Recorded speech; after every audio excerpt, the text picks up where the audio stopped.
So today I'm covering this particular package because I find it to be extraordinarily attractive and I'm excited about it, so therefore we're going to talk about it today.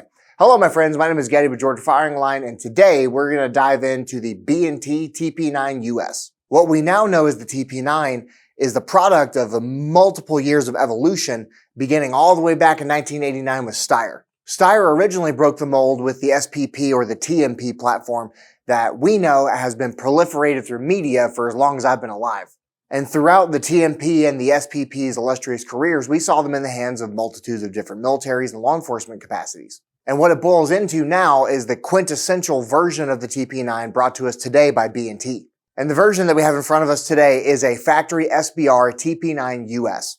This means it comes with the factory folding stock that's actually captured into the takedown pin on the side, which is a nice feature. And one of the commonly overlooked upgrades to the TP9 family is the safeties.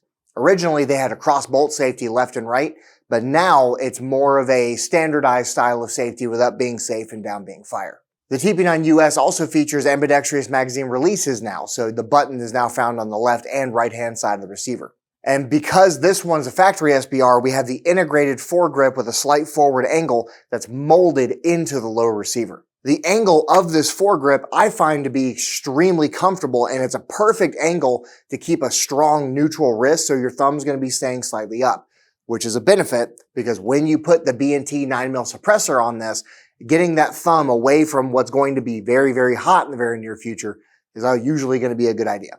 Now, out of the box from the factory, it does technically have iron sights on it. You have a ghost ring in the rear with a little post sticking up in the front. They are adjustable. You have the ability to use these as backup system, but this gun really needs a red dot on it. And what you're going to notice in the B-roll and the shooting footage is we did exactly that. The current owner of this TP9 is in the middle of configuring his build, so you'll be seeing this featured in a homebrew shortly. And this one currently is equipped with the suppressor in question. This is the B&T MP9/TP9 suppressor. Now, originally, this can got a little bit of flack because this became an entirely proprietary system. Now, you have the option of removing proprietary mount on the rear of the suppressor for something a little bit more universal. And then on the TP9 itself, you'll see you have this quite large tri-lug-esque suppressor mounting system that also kind of works like a flash cannon when you shoot it unsuppressed. And one feature about the TP9 that goes very commonly not even mentioned is the incredible weight on this gun. It's very, very light, thus making it very pointable and easy to swing around. And even when the suppressor is installed on the gun, which by the way is a very satisfying ratchet to it, even the added weight on the front end of the gun does not upset the balance a whole lot. And when you're holding this up in your shoulder, it's extraordinarily comfortable. We can do this for a long time.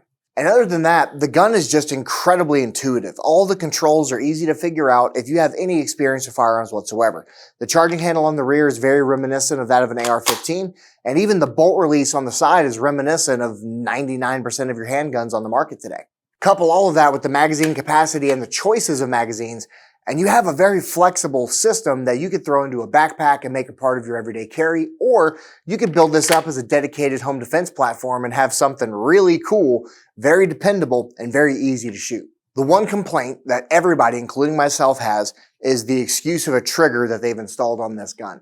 Now, I hear rumors that there's going to be some aftermarket trigger systems available, hopefully in the very near future, to remedy this problem, but that's the only, and I mean only, drawback to this particular platform. Ergonomically, I love the way this feels, and every time we have one on the sales floor or when the current owner of this one brings it in, I can't help myself but picking it up and wanting to go shoot it because of just how well it tucks, and it's so comfortable to manipulate even when you have a multitude of accessories installed on the gun. The suppressor mount itself has a piece of Picatinny that you can angle in a couple different directions, so weapon lights, lasers, etc., you can still accommodate them up here. Whether you're shooting this thing white light or night vision compatible, this is going to be very flexible for your build. And for anybody out there who remembers using this gun in Counter-Strike back in the day, this is your reminder it's time to take your baby aspirin.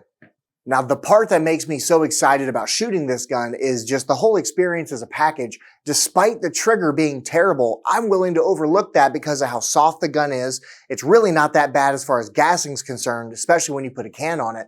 And the recoil impulse goes straight back. The bolt's a short travel. It is basically a blowback system, but the lack of recoil means your vision and your dot's not shaking very much. So you can shoot this thing very quickly and very accurately despite having the trigger in it. And there is one more accomplishment that B&T was able to successfully pull off with this gun, and that's that it's just cool. When you're handling the gun, when you're shooting it, it just feels good. And that's really hard to put into words for a lot of other pieces. But in particular with the TP9, it is a cool gun, unequivocally. And when you shoot it, it transfers into you, thus making you a cool guy. If you have any questions about the TP9 or anything else that we do here at GFL, feel free to reach out via the link tree. Get involved in some of our training we have coming up. 2024 is about to be awesome, and I appreciate you guys very much.